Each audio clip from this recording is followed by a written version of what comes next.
it from the Earth's core to the clouds, and that will become more apparent as you hear from our first speaker. But I want to just point out on the table, as you were coming into the venue here, we do have a brochure, which is our Science Cafe series. There are 4 venues in total, Saddlebrook being one. So if you'd like to learn about some of the other series that are being offered and the themes and the dates and times, by all means pick this up. We have many copies outside. And in addition, we partnered with the Geosciences department, so we have, you know, the best of the best as far as public speaking that volunteered to be part of this series. So if you want to learn a little bit more about the Geosciences department, and we're typically in the top 5 in the country, if not #1, and our Dean, Joaquin Ruiz, is a geoscientist himself, so it's a powerhouse. But there's a nice brochure about the Geosciences department and some great profile stories of graduate students and others, just to learn about the great work that they're doing. And then many of you know we have Biosphere right in your backyard here, so by all means check out the brochure, and there's a nice coupon on the back, makes it a little easier to digest that admission price. And how many, by a show of hands, have been out to the Mount Lemmon Sky Center? Up on top of Mount Lemmon, right? So do know that we have brochures out there in case you have some guests in town and want to take them up. They just keep adding nice amendments to that. And how many have been down to the new full dome 3D dome projection system in Flandreau Science Center? And don't miss Spooktacular. That's coming up, and that's very family friendly, and they have the chemistry students, and they do very fun science experiments and demos, and they do really fun dome shows that are related to Halloween. But they also have the new Black Hole, and again, this is IMAX quality movies on a 3D dome projection system, and there's a National Geographic version to its Microscopic World, etc. So you want to check out Flandreau Science Center. And how many have been to the Mirror Lab? Excellent. Guess what? Soon, early November, they're casting a new mirror. So we have many in production right now, but there's going to be a new one spinning. And there's nothing like seeing those mirrors in production and multiple mirrors. So keep that in mind if you have guests over the holidays. Well, let me just kind of kick off this series. As I mentioned, our series is Earth's Core to the Clouds. We'll have 3 talks this fall and then 3 talks in the spring, so it'll be a year series.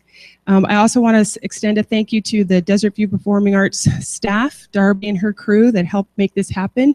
Just so you know, the College of Science receives no funding, neither does the Desert View Performing Arts. This is just a community partnership. So thanks for making this a vibrant community partnership.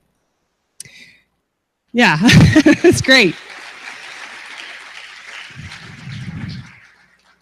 I would like to, in essence, how many have been to one of our Science Cafe series in this venue? Awesome. So we have old friends in this room.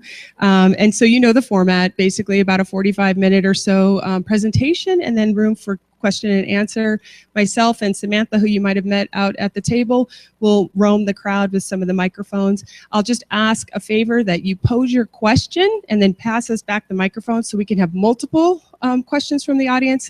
I know how tempting it is to keep a conversation going with the speaker. And Susan has agreed to stay after if you'd like a little bit of one-on-one opportunity to ask a few questions. We'll be mindful of her time.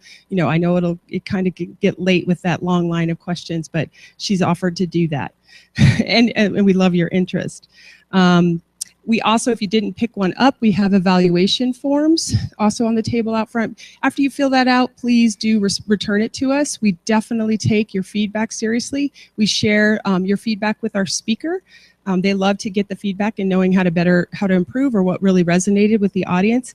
And also there's a place where you can give us feedback of what kind of topics or themes you would like to have presented during one of these series. And this series is in direct response to one of you that said, I'd like to see some more on geosciences. So here we are. We definitely want to bring what we have that interests you. And I'll also mention there is a place to put, it's an anonymous evaluation.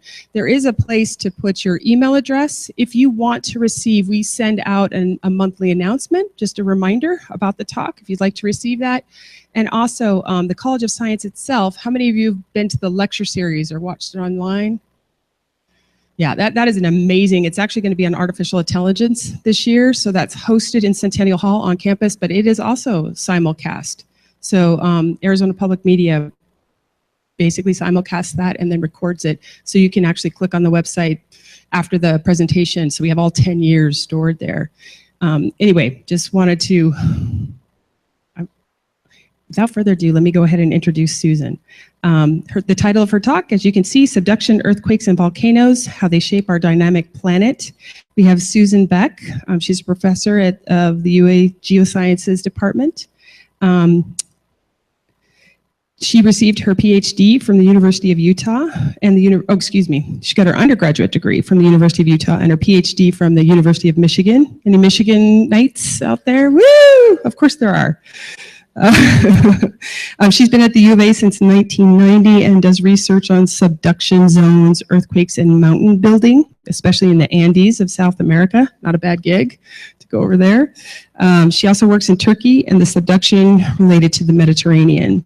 And I did ask her to share a little personal anecdotes about herself, and she loves doing field work in remote regions and traveling to regions after a devastating earthquake to collect the much needed seismic data.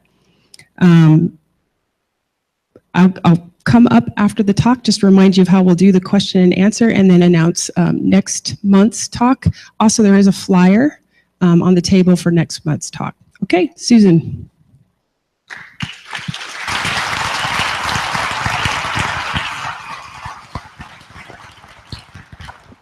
Well, thank you very much. How's the sound? Great. Okay, well, I'm really pleased to be here, and thank you so much for the invitation.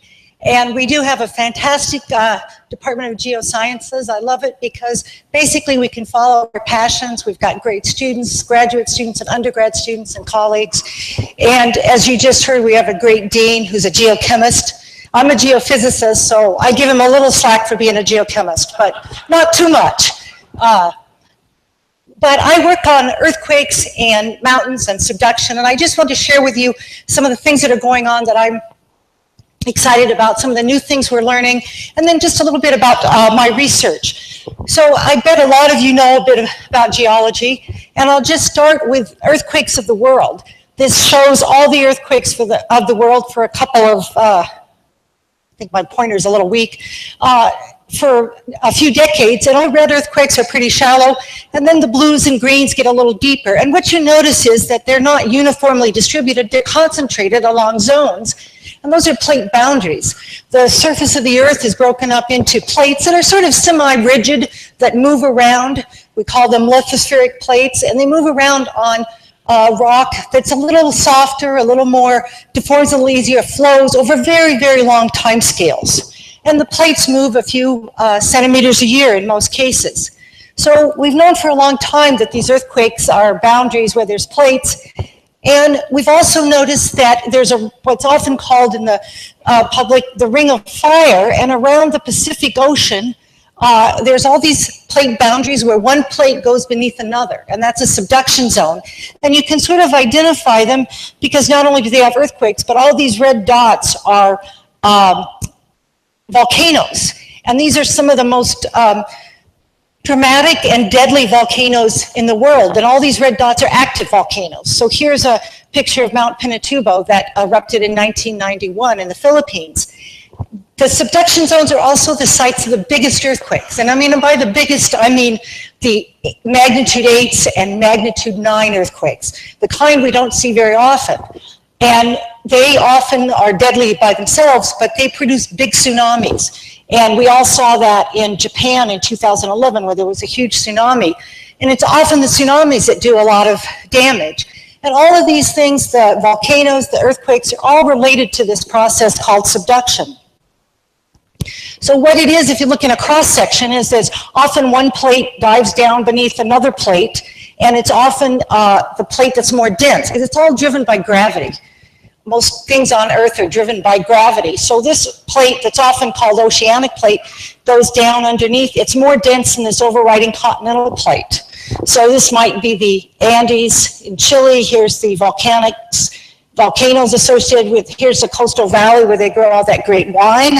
They get great wine because they get all the ash from the volcanoes, makes great soil. So everybody moves there, and it's a great place to live until the next eruption. And then, of course, the coast is great to hang out on and live.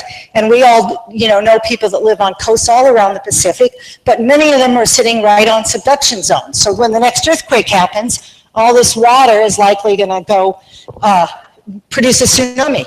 Now, the big earthquakes I'm talking about, the magnitude 9s, they occur right here between the plates. They're locked up for many, many years, and then as these plates are continually moving due to gravity, pretty soon they overcome the friction on this boundary where they're locked up, and it slips. So these are really important regions to try to understand. So let's just start with the earthquakes, and then we'll go to how we image subduction zones, and then we'll go to volcanoes. So if you look at earthquakes from 1900 to 2011 versus magnitude, here's magnitude 8, here's magnitude 9. We have earthquakes all the time worldwide. They're not periodic, but every once in a while we get some big ones. So 1952, 1960, 1964, we got these 3 big magnitude 9, or in the case of Chile, 9.5, the largest earthquake ever recorded. And then we had a lull. I got my PhD right in here, and I worked on some of these big earthquakes for my PhD. And then I graduate, and oh my God, there's no earthquakes bigger than an 8. And I had to sort of think about what to do. What am I going to do now? But University of Arizona still hired me. I don't think they knew that there weren't earthquakes happening and that I'd have to do something different. But that's okay. That's a great thing about academics. You can follow your passions, and I found plenty more things to do. And then come along to 2004 in December. Do you remember that? That big Sumatra earthquake that killed 280,000 people in Indonesia. I don't know about you guys, but I remember exactly what I was doing the morning when I heard that earthquake happened. And it was just a punch in my stomach, because I knew what that meant, even before the death toll came out. And then in 2010, in Chile, there was an 8.8. I was part of the US response team to go down after that earthquake to put out instruments and record aftershocks and respond to that. And then the 2011 Japan earthquake happened. And we think of Japan as being one of the most prepared places on Earth for earthquakes. They have them all the time. And they're very prepared. But as we've learned with all of these earthquakes, there's always some surprises. I'm going to talk a little bit about the Japan earthquake, because I think there's some real lessons to be learned for all of us from that earthquake.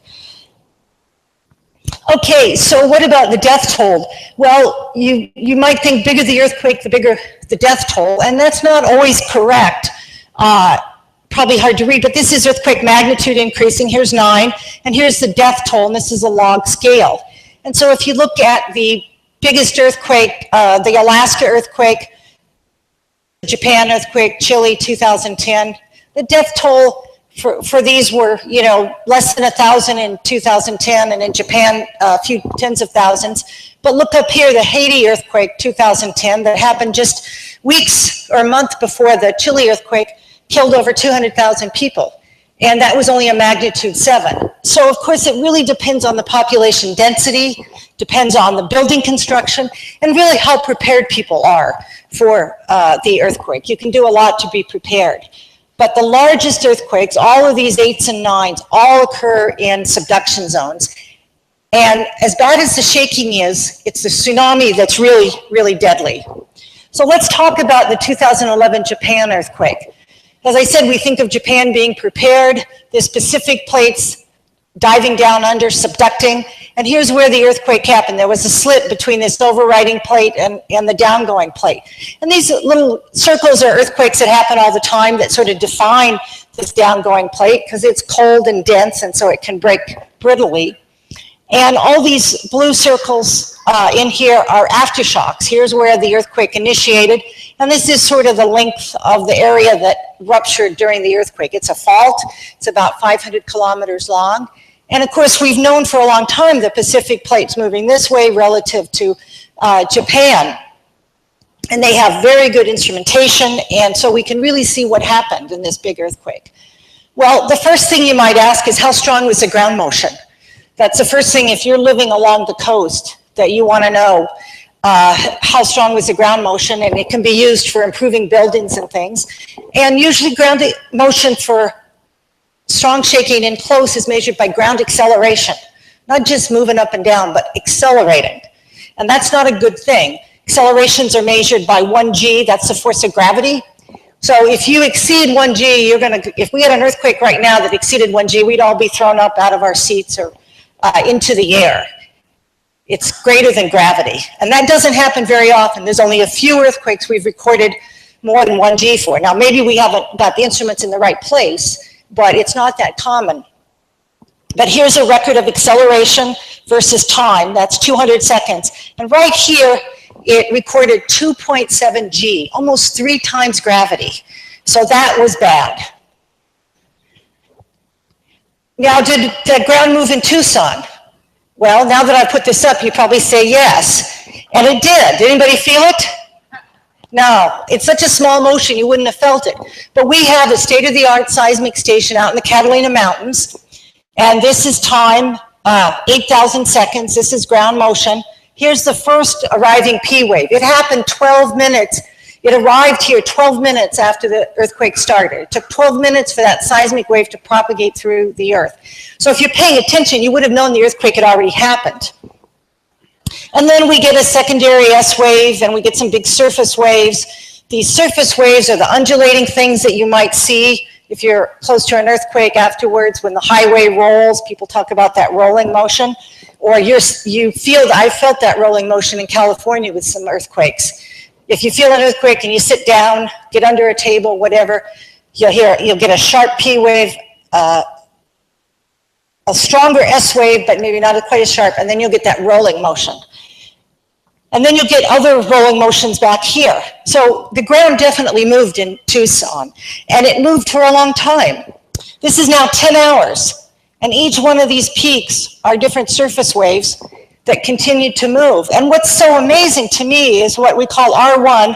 That goes from the earthquake around the surface to Tucson, the direct path, the fastest one. R2 goes the other direction, goes a little further. R3 goes around past the station. It's really R1 going around the earth again. So all of these go around the earth multiple times, like 3 or 4 times, and they're still big enough to see. The more times they go around the earth, the more they lose energy and attenuate out. So this is truly a big earthquake when you can see that many times that the seismic wave goes around the earth, and it's still well recorded. Okay, but let's go back to Japan. It didn't do any damage here, and I might have been the only one excited about it, seeing the recording. But how did the ground move? This earthquake lasted about 3 minutes. How did the ground move? 3 or 4 minutes? Well, there was all these GPS stations on Japan, and these black arrows show that Japan moved about 4 meters to the east. That's permanent motion. It's not going back. And these red arrows, which are kind of hard to see, I'm sure, but they point down. So along the coast, the vertical motion was down. That's not good, because that's right along the coast. Tsunami comes in, the ground goes down, makes it even worse, right? You hope things might go up, and that would save you. But that was about 1 meter of subsidence. So what about offshore where the earthquake was? Well, Japan has GPS stations on the seafloor, which is really pretty rare, and it's very expensive. And they found that these stations, this one right near the epicenter, it went east 24 meters in just 3 or 4 minutes. That's unbelievable. We've never measured anything like that before, seen that. And out here, all these arrows point up, and it went up 3 meters. Remember, on the coast, it went down 1 meter. So here we've got this big horizontal motion along the fault, and we've got a modest, actually I'd say a pretty good vertical motion. Some places go down, some places go up. So what's going on? Well, the idea is that when you've got one plate going down, in between big earthquakes, it's locked right there. And so as the plates are still moving, it shortens this, and you start to get uplift along the coast. So this might happen for 100 years, 200 years. What happens is everybody buys beachfront property or starts planting their rice or doing whatever they're going to do on this nice beachfront. And then when the earthquake happens, which we call coseismic, in those 3 or 4 minutes, it slips here, this pushes up, and you get uplift right out here, but right here, which is often the coastline, you get subsidence. And then the cycle starts over again. And this starts to go up very, very slowly, you know, might be a millimeter a year, might be less, for 100, 200, 300 years until the next big earthquake. And so this area is not where you want to be investing in a lot of infrastructure, because you know it's going to be a danger. And we've seen this with other earthquakes, but Japan is by far the best example. It takes a big earthquake for this to happen. So what you see, and we really saw it also with the Sumatra earthquake in 2004, is that before, you know, this is a bay, this is all buildings and commercial property, and afterwards, of course, it's all devastated, but there's water much further inland that's not going away. So some of this land will be habitable for the foreseeable future. In Sumatra, it really wiped out a lot of rice fields and places where people made their living. And in this case, 75% of the homes were destroyed. And of course, a lot of this destruction was from the big tsunami. So when the earthquake slipped from the seismic waves, we can map out what the slip looked like. And people at UC Santa Barbara did this very quickly, and I'm just showing one of their examples, but many, many researchers did it. And this is where the earthquake happened, this blue box. And red is the highest slip region, which goes up to 55 meters. And then the blues go down, you know, this is 30 meters, the light blue is 15 meters. I always have to look at this and say, are we sure we're talking meters? 55 meters in 3 to 4 minutes, that is huge. It's by far the largest slip we've actually been able to measure. It may have been this big in the 1960 Chilean earthquake, but the seismic data wasn't very good, and so we don't really know. We know it was more than 20 meters. And we used to say, if you get 20 meters of slip, you know, we're in trouble. Well, here we've got 55 meters, and of course we were in trouble. So it's spatially very non-uniform. Some of these places out here, this only slipped 5 meters. It's also not very uniform in time, and in addition to rupturing sort of in and out of the board, it started here, then it ruptured down dip under Japan, and then it slipped up here. And this is what generates a tsunami. When you have slip up here and it offsets the sea floor, it's going to produce a tsunami wave. If an earthquake fault doesn't break the surface or get close to the sea floor, it can't generate a tsunami. So if it's a deep earthquake, you don't need to worry. So tsunamis are certainly a big concern. And how do tsunamis work? Well, the plates are moving, but it's locked right here, and it'll turn red here in a minute. That's building up, and pretty soon it slips and offsets the seafloor and sends out a wave. And this is for just a point source, but imagine that it did this for 500 kilometers. And notice that there's multiple waves, and they propagate out. And think about those waves being 20 meters high. That's pretty hard to defend against. And these are not like surfing waves, wind waves. When you get wind, it sets up waves in the top layer of the ocean, and they break, and you know, people like to surf in them. But a tsunami wave is, because it breaks at the seafloor, it's pushing a whole column of water up. And the other really deadly thing about tsunamis is that when you're in the open ocean, there's long wavelength tsunami waves, and you don't really notice them too much. If you're out in a boat, it's just a big swell. So if you're in the open ocean and there's an earthquake or tsunami coming, stay put.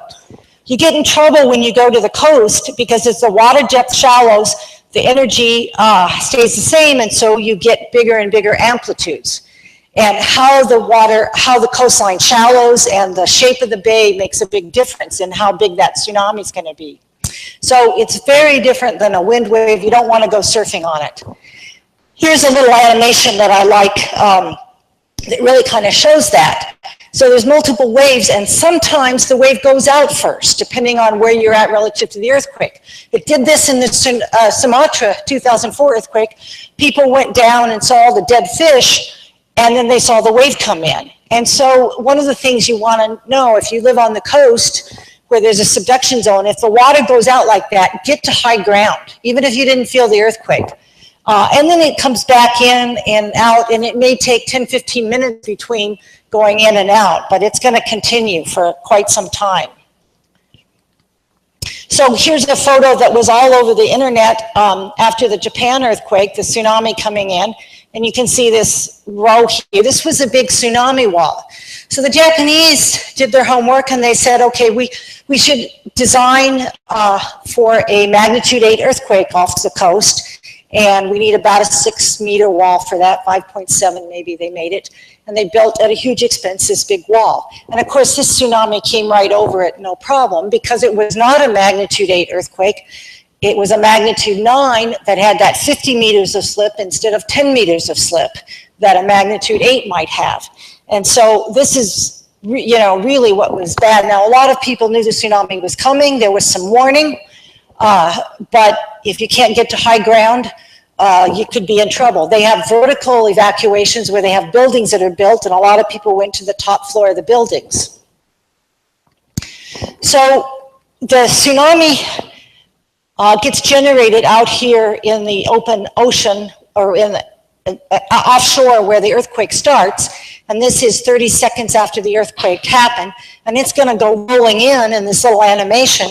And if you're quick, you can see this time. It'll go for about 3 hours, but of course it's going to go super fast. And I wanted to show it because it sort of shows the waves coming in and out. You're at 35 minutes, not quite an hour, now an hour. But look at how the waves are just, whoops. See if I stopped it. The waves are going up and down with variable amplitude, the waves coming in and out. And it's about 3 hours that they're hitting. And why are they so uneven? Well, it's because the energy gets focused or defocused depending on what the bathymetry looks like, or if you're in a cove or an outlet or something. And this tsunami goes up the rivers quite a ways, sometimes kilometers if it's shallow. And so this can be predicted reasonably well, but still you've got to get to high ground and out of there. In this case, most of those waves took about 15 minutes from when the earthquake happened to when they hit the coast. So there was a warning. The Japanese have a very good tsunami warning. People had about 15 minutes to get out. Doesn't sound like much to me, but it's better than nothing, right? So the tsunami also propagated across the Pacific Ocean and made it to Hawaii in about 7 or 8 hours, made it to the West Coast in about 10 to 12 hours. So we had a lot of warning, and we're pretty good at predicting when they're going to hit. Now, they were just a meter or so high. They weren't very high in Western US or South America, but this tsunami propagated all around the world. So why was this such a surprise? Why was Japan not prepared when they really have some of the best seismologists, some of the best instrumentation? And it was because they fell into the trap that we all do. They looked at the last 100 years and saw all these circles with years in them were the last earthquakes. The purple is the 2011 earthquake. And then they went back another 100 years and another 100 years.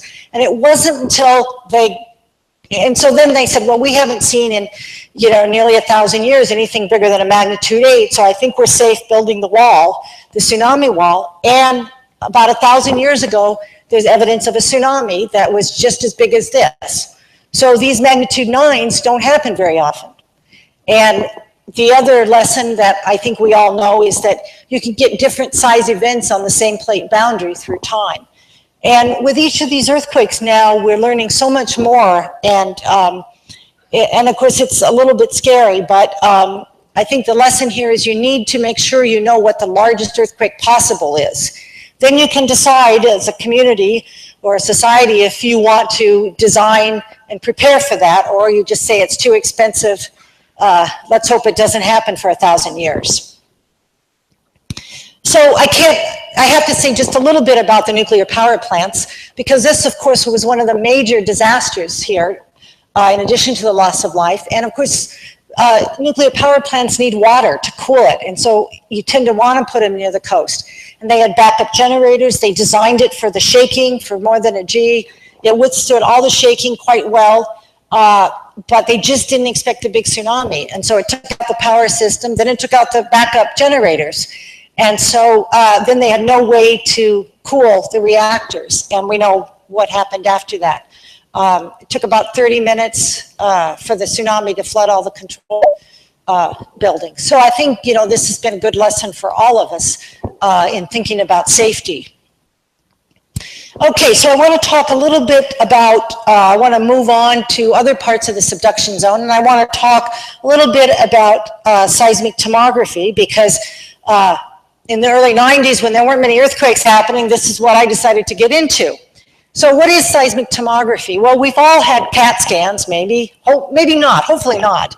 But they put you in this tube, right? And then they've got these X-ray sources, and then they've got receivers, and they just rotate this around and shoot X-rays through you from essentially 360 degrees.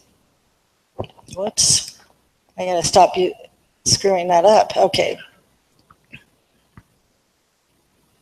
Maybe I have to start it over. Pilot error here. Okay, so seismic tomography is just like a CAT scan. It's the same mathematical equations, except that we have a little bit of a disadvantage. Whereas they can make these X-ray sources any place they want, put the receivers where they want, and in fact spin it around and shoot X-rays through you in 360 degrees. I can't really do that with the Earth. I'd love to. I'd love to put the Earth in one of these machines and do that. And what we know what comes out of this is a three-dimensional image of your head or your body, and it can see differences in density and properties. So, you know, this is a head scan. We get these slices of the brain that we see, and they're pretty amazing. A number of years ago, my mother had a brain tumor, so I saw a lot of these. She's fine, had it removed, and she made a full recovery. But they can really see amazing things. And the same technology works for the Earth. If we could put our sources and receivers everywhere, like they can in a CAT scan. But we can't do that. What are our sources? Our sources are earthquakes. So I can't define where the earthquakes can be. And they're not uniform, they're in subduction zones. And I don't always have a lot of control on where the stations are gonna be. But I can try to put out stations or look at where there are seismic stations to collect it. And so the idea is that we can send rays through the Earth, and Earth has different properties, different densities, different seismic velocities, but instead of X-rays, they're seismic rays. So here's a case where I just shoot rays through the Earth from different earthquakes, and these darker areas might be lower density or slower seismic velocity, and if I shoot enough rays, these red regions show up where it slows down the seismic wave, and when it's faster, it speeds it up. So we can come up with these images. Now, they're not nearly as detailed, of course, and the two places that I've been working a lot to try to image are subduction zones in South America and in the Mediterranean, and they're very, very different, and that's why I love working in both places. Today, I'm gonna stick to South America. The Mediterranean's perhaps a different talk, but the concept is the same. So I was always interested in mountain ranges and South America and Latin America, and I thought this is where I'll work. And then I found out that there was just a few dozen seismic stations, if that, at the time. And a lot of earthquakes, but there was just no seismic stations like you see in California or Japan. So I started out in the early 90s putting seismic stations in these places. So Bolivia, Peru, Argentina, parts of Bolivia look a lot like southern Arizona and northern Mexico, except right now I'm up at over 4.5 kilometers, or about 15,000 feet in the Andes. This peak goes up to about 19,000 feet. So we're up in the high ground. This is me installing a station with a former graduate student at about 5,000 meters. And what you don't see here is it's on some land with a mine where we got permission. They went up and they're standing by with oxygen, saying, you need to be using oxygen. And we're saying, no, we don't, because we didn't want to mess with it. So what do? For the last 25 years, I get seismic equipment, take it to South America, we test it, we load it up into trucks like this, and we head out and we install seismic stations with crews of students and locals and collaborators. Here's one of the sensors, here's our electronics. We cover it all up. Now, this is National Science Foundation support, your tax dollars at work, but I want to tell you that your tax dollars don't pay for me to send the data back by satellite. That's just way too expensive. So every 4 or 5 months, we'll send a graduate student and we'll go down to each one of these sites and collect the data. And we've done this for hundreds and hundreds of seismic stations over the years. But it's paid off because we can now start to image the region. And I'm just going to show you one example. All these colors are seismic stations, and about 2/3 of them I've been involved in putting out. The other seismic stations were done by different European groups. But all the data is open, and we record earthquakes from all around the world for 2 years. It takes about 2 years to get enough data. 546 earthquakes in this study, but we've gotten thousands of earthquakes overall, recorded in this case at 384 stations. We're now up to about 1,000 stations we're working with. And what do we see? Well, this is work by my former graduate student, Alyssa Charay, and we can take depth slices just like you can in the CAT scans, and the blue regions are high seismic velocity and the red are slow. So these are the subducting oceanic slabs or plates going down. Here they are down at 410 kilometers, and we see them all the way down to about 900 to 1,000 kilometers before we lose resolution. And so we've always known that these slabs subduct and go down, but now we can actually image them, and we can say something about their seismic velocities. It might be a little easier to see in cross-section. So here's the Andes, and these are just cross sections 1 through 5. Up here in Peru, that slab comes in and it just goes vertical. We don't understand why it's going so vertical. But then as you come further south, it's dipping at a little bit shallower of an angle, and it's going into what we call the lower mantle. There's a big viscosity contrast. This is much thicker than this, and a lot of times we weren't sure if these slabs could actually penetrate that deep, but we know that they do. And in addition, we're seeing all these other kinds of anomalies, like this blue might be a piece of a remnant slab that broke apart, that's just hanging out there. And some of these red features are slow velocities, and we think that in part that's because they have a lot of water. So there's a lot of thought that there's big oceans down in the mantle in this part of the earth, and there's a lot of water hanging out. And this would be the kind of evidence, because the water would lower the seismic velocity. So here's a 3D image of part of it where you can see the shape, and we see tears, and we see all kinds of different features that we can then begin to interpret. So that's just sort of one example of what we're doing, trying to image subduction zones. And we're doing it now from Colombia all the way down to southern Chile. I want to turn now to volcanoes, because they're a big part of this story. And as we said, we've got the subducting plates going on, and we've got these volcanoes up at the surface, and they're directly related to this, because what happens is if you want to melt the rock that's in this part of the mantle, and I have a piece of it right here. A few of you up close can see this green. That's olivine crystals. Olivine is what the mantle, it's a mineral that's in the mantle that's made up peridotite. Has anybody got an August birthday? Okay, you know what the gemstone is? Yeah, peridot, right? Yeah, it's olivine, basically. Now, that's not gem quality, of course. But I figured it was fate that my birthstone comes from the mantle, and that's what I ended up studying. Of course, I didn't know that for years until I got into college. I just thought it was a nice green stone. But what happens is we've got to melt some stuff to get the volcano, right? Because there's magma that comes up. And one way to melt it, of course, is to add heat. But in this case, we're subducting this cold, dense plate. So we're cooling off this part of the mantle. We're not heating it up. So what happens? Well, when we subduct it, the material in the oceanic crust dehydrates. It gives off water. And that water comes up and melts this. So if you take this peridotite and you add water to it, you don't change the temperature or pressure, it'll melt with water, whereas if you don't have water and it's dry, it won't melt. So that water is key, and you've got to have the subduction to get the water. So the water comes up, it melts the mantle rock, these peridotites, they go up to the base of the crust and into the crust, and somehow mix with these crustal rocks that are more like granites, more like what we see here in the Catalinas. And then they mix, we don't know what happens to them exactly, where they hang out, and then they make their way up to about 5 kilometers from the surface before they erupt. So these kinds of volcanoes are called stratovolcanoes, and they have that nice cone shape. That's Sahama in Bolivia. It hasn't erupted in quite a while. Here's Mount Rainier.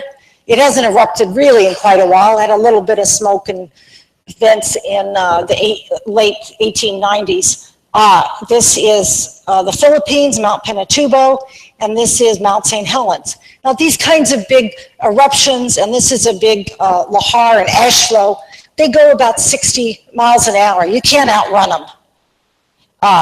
If you're not out of the way by then, that's pretty much it. So they're quite deadly. And it should worry you a little bit seeing pictures like this and looking at where everybody lives now at the base of Mount Rainier. So what happens? Well, we get this water that comes up and we form these, we know we form some kind of shallow magma chamber at shallow depths. These usually aren't very big and they might be just a few kilometers deep and fills with gas. It has a lot of dissolved gas, and as it comes up through the crust, the gas gets released and it gets very, that builds up a lot of pressure, and when it finally blows out, it's very eruptive. It has a lot of silica in it. That makes it really viscous and thick, so, you know, when it erupts, it splatters all over the place and is very, very deadly. But this is just the very shallow part. So what happens further down? This is the mantle where we bring up all that, melt all that olivine, gets in here and mixes somehow, and then makes it up to the surface. And what we're trying to image is all this region in here, which schematically just shows some fractures or something going up. And it really doesn't look like that. So we want to know a little more about the path it takes from down here at depths of 70 to 100 kilometers up into the 20, 30, 15 kilometer range. And we can do that with seismic tomography on a little different scale. So once again, we're looking at the Andes, and these red triangles are all the active volcanoes. So you get active volcanoes from up here in Peru all the way down to southern Chile, and of course you get more up in Colombia and Ecuador as well. And so we can image this with seismic tomography, and I want to talk about two regions in what's called the Puna Plateau, which is right here, the Altiplano-Puna Volcanic Complex and Cerro Galán. These are, the Puna is a big plateau that's about 4 to 5 kilometers high, and it's nothing, you feel like you're on the moon. There's very little vegetation, and it's just volcanic. It's also where there's the pink flamingos, if you ever see those pictures of a volcano with a pink flamingo. So this is a blow up of that region. This is all high topography, and we can image get seismic images, and these are cross sections. One goes across here, one goes a lot here. They go from 0 to 80 kilometers depth, and they go several hundred kilometers across here. And the scale is that white is extremely low shear wave velocity, and the blues are pretty fast shear wave velocities, and the greens and yellows are in between. So up here in the Altiplano volcanic complex, we see this white that has shear velocities as low as about below 2 kilometers per second. That's really low in the crust, and it means that there's probably about 20% partial melt. If it's 100% partial melt or 100% melt, S waves won't propagate through it at all. But these are some of the lowest seismic velocities imaged anywhere in the world. And look at this big horizontal magma body. It's 150 kilometers across. It's at about 15 to 20 kilometers depth. And it's way bigger than one little volcano. It covers a huge area. In fact, it covers this area with the dashed line. We've mapped it out at depth. If we go a little further south, they're a lot smaller bodies, and they're not quite as low velocity. Here's one right here under Cerro Galán, a very active volcano that's here. Here's another one a little deeper.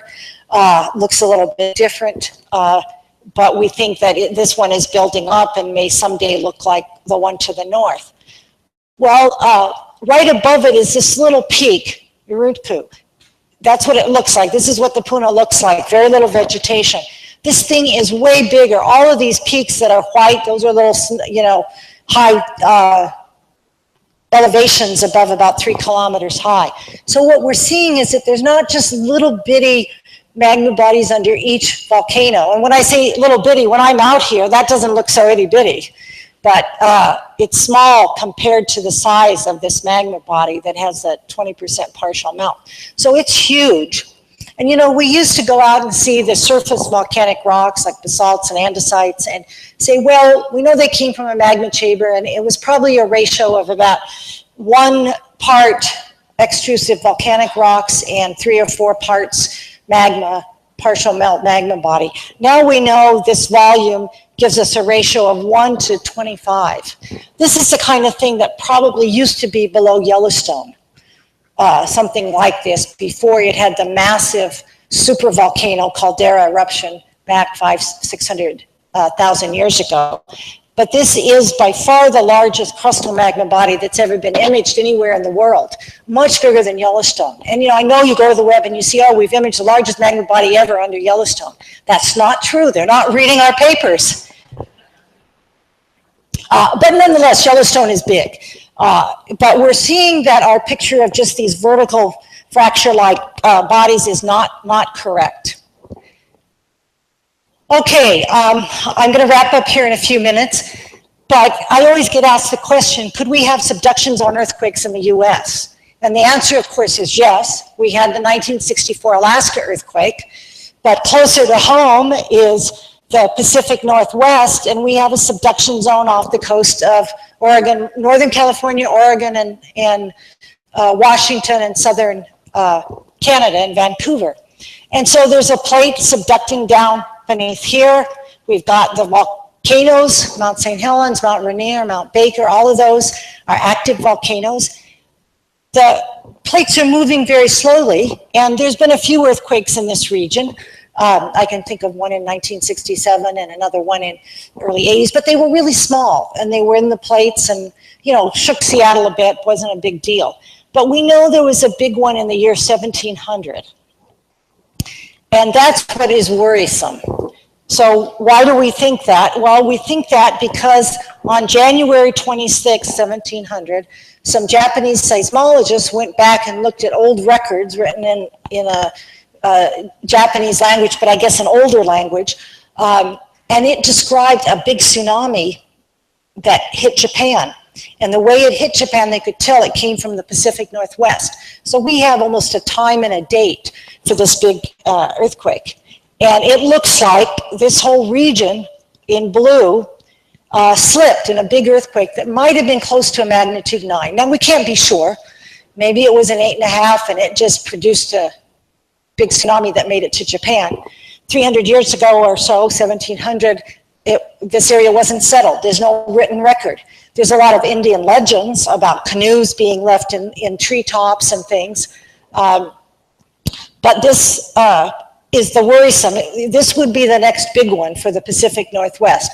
Now, maybe it'll break in 3 magnitude 8s. That wouldn't be quite as bad as a magnitude 9, even though there'd be 3 of them. So this is the thing that if you live in the Pacific Northwest, you're concerned about.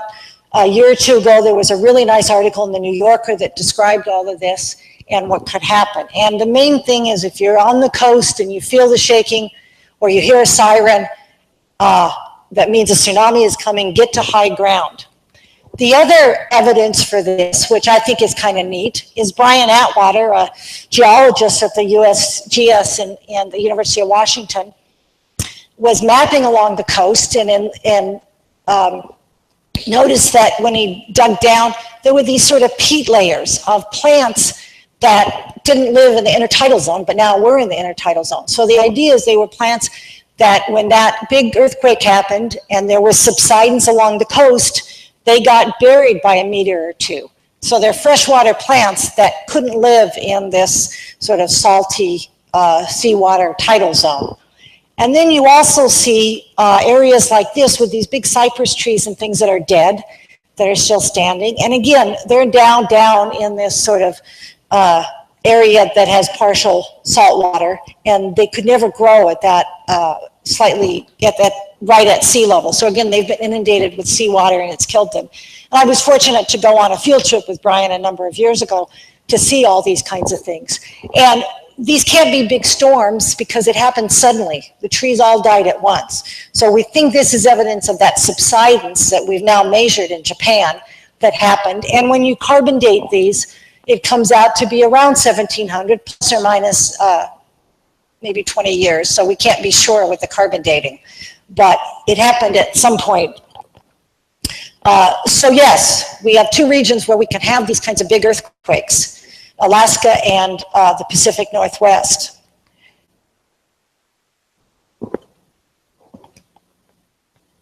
The volcanic eruptions. Well, we know we can have those because in 1980, Mount St. Helens blew, one of the Cascade volcanoes. Again, do you remember where you were in 1980 when that happened? I sure do. I was a graduate student, and it was a big deal. It sort of woke me up that, oh my gosh, we got big volcanoes. Before that, they were just great mountains that I used to like to climb. I used to like to go out to Mount Shasta and ski down it, and I was, very excited about that. And I knew it was a volcano, but, somehow knowing it's a volcano and then seeing Mount St. Helens erupt was two different things. On the left is the Mount St. Helens before it erupted. Of course, it all blew out. Some of it blew out the side, killed some people, but it wasn't very populated. Unlike Mount Rainier, which is now considered one of the deadliest volcanoes on Earth, because people have built up at the base of the volcano, there's a lot of communities, and they're on these big lahar, these big ash deposits that came rolling down the volcano. And of course, again, it's good soil, and it makes these beautiful river valleys. So there's a lot of people at risk. Now, the good thing about volcanoes is we can see eruptions coming and predict them a lot better than earthquakes. Often there's a lot of earthquakes that start, there's some doming, there's a fair amount of indication. Earthquakes, we still have no way to predict. So I'll stop there, and hopefully you'll realize subduction zones are pretty interesting places. Thank you.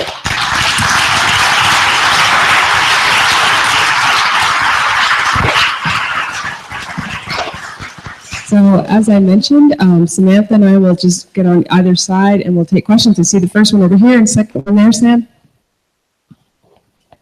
The large Puma magma chamber, is that going to erupt like the Yellowstone? Eventually it could.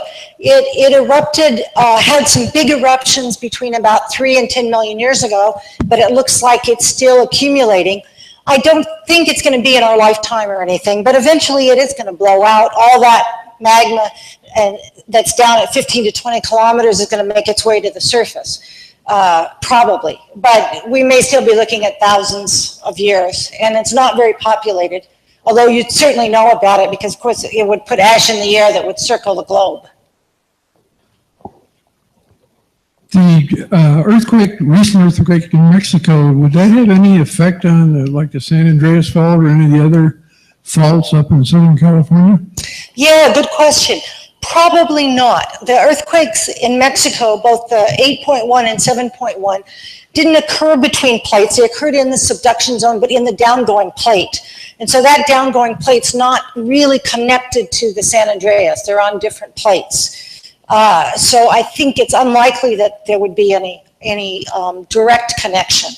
But it still reminds us that earthquakes sort of cluster. In Japan, when the 8.1 happened, people sort of thought, well, great, it wasn't quite as bad as we thought. And then the 7.1 got, was much closer to being under Mexico City. Now, the interesting thing about Mexico City, maybe some of you know, it's built on old lake bed sediments. And so those sediments are softer and they amplify the seismic waves. So they're much stronger than they would be if you were sitting on hard rock somewhere. So you're always better off when there's an earthquake if you're on hard rock rather than on soft sediments. Does climate change have any impact on volcanic activity or earthquakes? Oh, great question. You're putting me on the spot here. Let me turn it around and first say that the big volcanic eruptions do put a lot of CO2 in the air short term, and they can impact the climate for months to years. The 1991 Pinatubo eruption affected the climate for about a year. But if you turn it around, I would say there's no good evidence for that. There are theories that the hurricanes triggered the earthquakes in Mexico, right? Because we had 3 hurricanes in a row that happened, right before, there was a hurricane right before each. So the idea is that the hurricane changes in pressure would couple to the ground somehow and stress things. But there's no real physical mechanism for that, and seeing 2 events that happen close in time doesn't give you cause and effect. So I would say I don't think there's any evidence for that, but of course people will be watching. And if you go back in time, there's many, many hurricanes that never trigger an earthquake. So I would have to say that in general, there's not a direct connection. Talking about soft sediments, isn't the Oro Valley a several thousand foot deep sedimentary valley that we built all these houses on top of? And does that make them vulnerable if an earthquake? Yeah, so the Tucson Basin and Oro Valley, we're sitting on sediments. So it is a little bit of a concern, but they're not as soft as sediments as Mexico City or Salt Lake City, because those used to be big lake beds. But the shaking in the Tucson Basin and Oro Valley would be much different than if you're up on the Catalina bedrock or in the Tucson mountains. Now, the good thing is we don't have a lot of earthquakes here. We have a few up in Arizona. We have a few up near the Grand Canyon. We had one a few years ago near New Mexico. But they're usually magnitude 4s, maybe a 5. The biggest earthquake that was felt in Tucson was in the late 1800s in northern Mexico, just south of Douglas, on the Patachi Fault. And there's a big fault scarp down there you can still see. And it happened in northern Mexico, but if you lived in Tucson, you felt it. If you've been out to the San Javier Mission, in their museum, they have pictures of those bell towers that cracked and fell down during that earthquake. And of course, they've been repaired. So if that happened again, of course, now Tucson is built up and it would be a bigger hazard. But in general, those faults look like they have recurrence intervals of tens of thousands of years.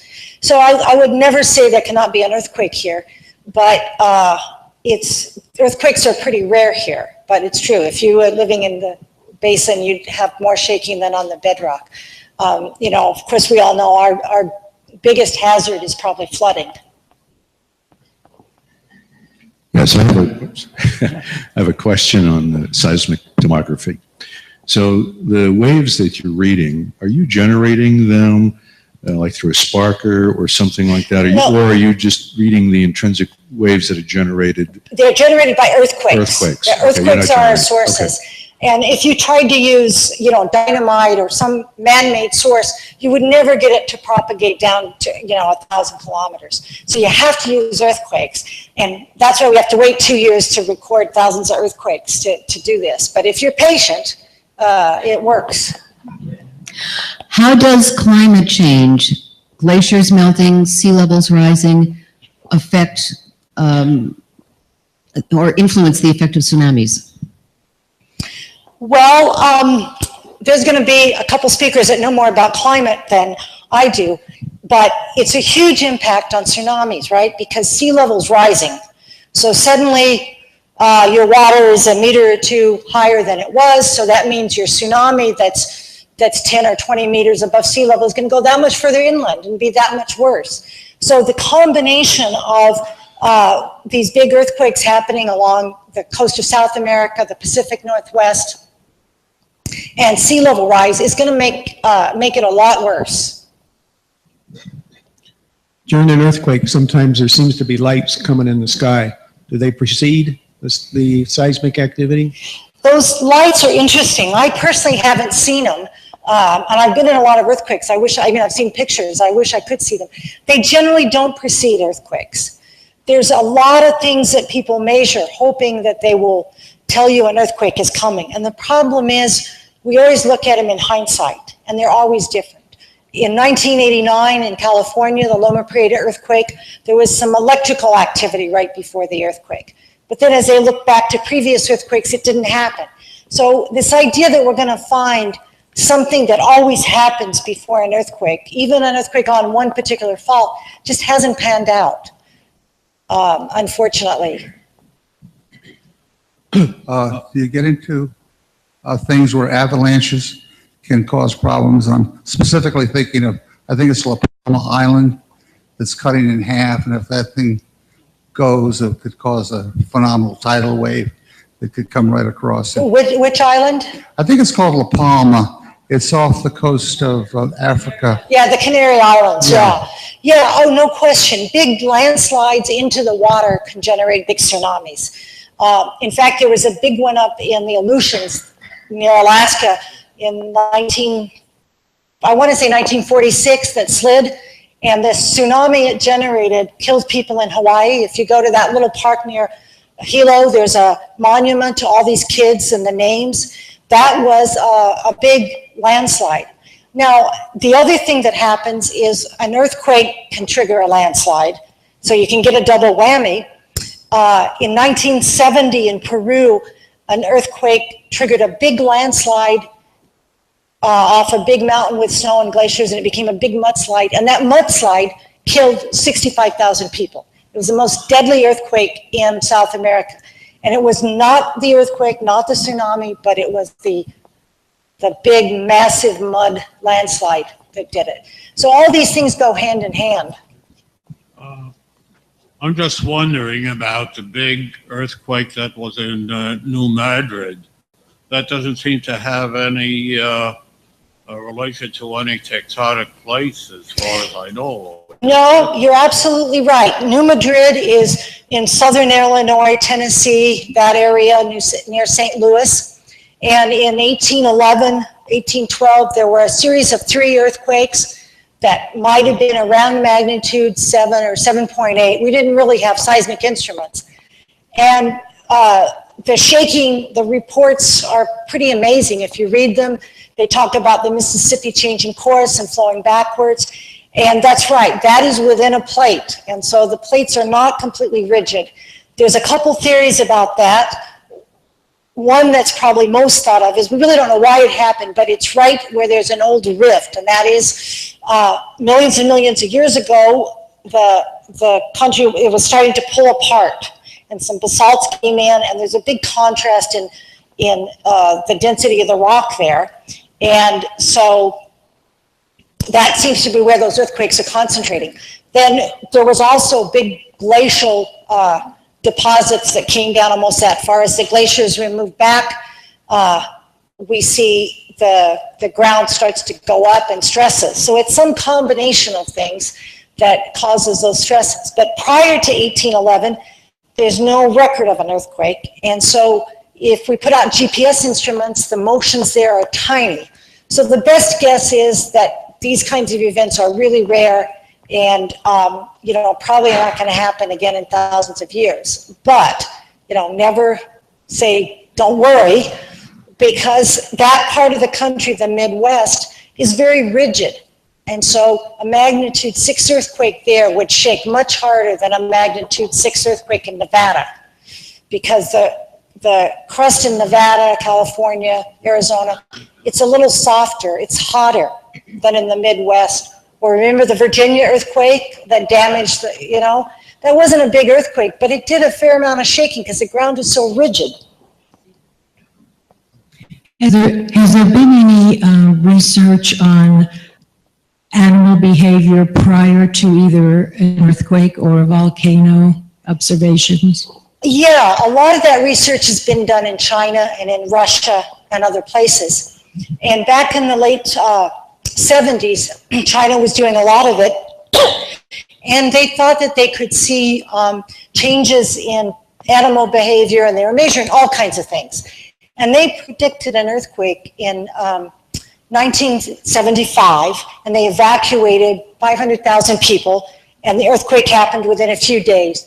And it was a huge success, and everybody's saying, wow, finally, someone's figured this out. The next year, in 1976, they missed an earthquake, and upwards of 700,000 people were killed. And since then, a lot of people in the U.S. have been trying to look at animals. In the 1970s, we promised the public, we being seismologists, of course I was a kid at that time, that if you just give us enough money, we'll predict earthquakes. Well, that was a bad idea, right? Because what happened is people expected us to predict earthquakes, and you just can't. So I think there's really no credible evidence that we can use. Now, I think some animals do probably sense things, but it's hard to know what they're sensing and whether it's kind of construction going on or something else. Turtles have really sensitive ears and can sense vibrations, so there was a thought maybe they could sense it. Fish start swimming, going crazy. There's all kinds of people out there who will try to tell you we can predict earthquakes. There's a guy in California who watches how many lost dogs there are every day, and if you get enough lost dogs, he predicts an earthquake. Well, there's an earthquake every day. So I can predict an earthquake. There will be an earthquake tomorrow somewhere in the world. There's earthquakes every single day. But you have to be specific about when and where, and in a deterministic way, we just can't do it. After the big damaging earthquake in the late 1999 in Turkey, there was somebody that called me, a lawyer, and said, I've got these clients who are about to pay $50,000 to somebody who says, if you pay me $50,000, I will tell you when the next earthquake in Turkey is going to happen and you get your family out. And he was targeting Turkish immigrants. Well, my God, you know, $50,000. Yeah, I looked at the website. It was all totally bogus. So, you know, there's all these things out there. And again, you have to be careful what you read on the internet. But we really cannot predict when earthquakes will happen. We know where they're going to happen, on fault zones, in subduction zones, where they've happened in the past usually. But we just can't say when. We were in New York about 5 or 6 years ago, I think it was, and there was an earthquake. It's the one that in Washington destroyed the top of the Washington Monument and everything. It's awfully populated on the East Coast. Exactly. So what is the likelihood? Is there a fault there? Is there a likelihood that, you know, there could be a problem in evacuating people and prediction? Yeah, there are faults all over the country, and many of them old. And the question is, are they active? There are small earthquakes in New York State. There's a seismic network in New York State run out of the Lamont Columbia University. But there's no question an earthquake of magnitude 6 near New York City would be pretty devastating because of the way the population density, the way the buildings are. It's unlikely that it would happen there. I mean, California is going to have much more earthquakes, but you can never say never. The question is, what do? You have to be able to say, what risk am I willing to take and at what cost? To retrofit buildings is incredibly expensive for something that might not happen in your lifetime, 50, 100 years. So it's a real dilemma. I mean, you'd love to say, let's just fix every building in the country and make sure, but the East Coast is a problem. The other thing that's becoming a little more of a problem is induced earthquakes, induced seismicity. Have you heard about that? Oklahoma. In Oklahoma, there are days where there are more earthquakes in Oklahoma than California. Who'd have thought? And it's because they're pumping water, fracking water. It's not the fracking itself, but they use water. They take that wastewater and they pump it back into the ground. They don't want to leave it around because it's full of chemicals. And that's inducing earthquakes. And so, and this happens everywhere. And you may think that's bad. Fracking is bad. It's giving us a lot of natural gas and the price is good. But that can be controlled with some work if you do it right. And so if you do a little bit of research, you can figure out what is a safe level to pump in the ground that won't induce earthquakes. And I think we're at the stage where we need to make sure that that kind of thing is happening if we don't want to shut that down. Yes, in a different direction again. Charleston, South Carolina, passive margin. Do you know what happened there? I've never really read anything about it. Yeah, so was it 1864, an earthquake? Okay, got to keep my earthquake straight. Yeah, South Carolina, Charleston. There's a big fracture zone. It's a passive margin, you're right, there's no plate boundary, but as the mid-Atlantic ridge is spreading, the Atlantic Ocean has these big fracture zones, and it's right in line with the fracture zone heading into the continent. So the thought is that it's on that continent, and the passive margin has continental crust, which is not so dense, and oceanic crust that's dense, and there are differences, so there's a little stress there. And often subduction zones start where they have that difference. So that's likely the cause of that earthquake. And again, you know, we don't know how common that is, but it's a transform, yeah, it's a transform fracture zone coming in. Yeah, is the current thinking. But again, it's a little further inland than you might have thought it would be. And so there are a lot of settings for earthquakes. So why is there a giant volcano at Yellowstone? Is that an old plate boundary, or is that a hot spot like Hawaii? Or? Yeah, it's more like a hot spot. There's a plume under it that's been imaged. So it's much more like Hawaii. Hawaii's coming up through an oceanic plate, and that plume is bigger in Hawaii and goes all the way down to the core mountain boundary, which is about 2,700 kilometers or so. The Yellowstone plume seems to end at about 700 kilometers, but you can see a low velocity zone, very low seismic velocities, a lot of fluids down to about 700 kilometers beneath Yellowstone. So it's not a plate boundary, but it's a hot spot.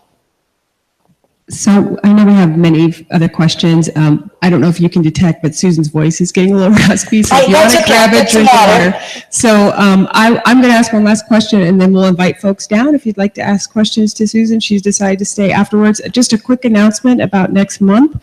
So on Thursday, November 9th, again at 6:30 p.m., we'll have the Earth's Greatest Mountains, the Rise and Demise of Extreme Topography. So as you might guess, these talks literally dovetail with one another, so they build on concepts. I know Susan also has some cool specimens up here. And before we turn it over to one-on-one questions, would you just explain or tell us how you got involved in this field? Oh, well, yeah. Especially a woman in this field? Yeah, good question, I guess. So I grew up in Colorado. My big thing was skiing in the mountains and hiking in the summer and the usual thing you did in Colorado as a kid. And then I went off to the University of Utah because I got a ski scholarship and spent my time skiing. But you had to major in something. And so I moved around. What can you major in where you can miss half the year skiing, right? And then I took a class in geology, and we did all these cool field trips. And I said to myself, you can major in this. You know, you go out and you look for fossils and you climb mountains. You can major in this. You know, there's actually jobs. There's something you can do.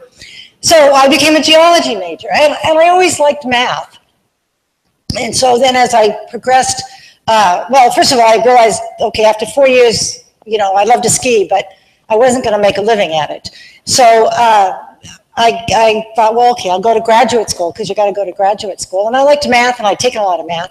So as I was going during geology, I loved it, but I thought, well, you know, here's this fault that's 60 million years old, and here's this fault that's 80 million years old. I'd really like to work on active tectonics, earthquakes, and, you know, active stuff. So that's when I decided to do seismology for my PhD, and you know, never looked back. And I will say that I have been incredibly fortunate because I've been able to do what I love and passion, and I feel like I've never gone to work a day in my life because every day I'm loving it and I'm doing what I want. Please join with me in thanking Susan again for a great talk.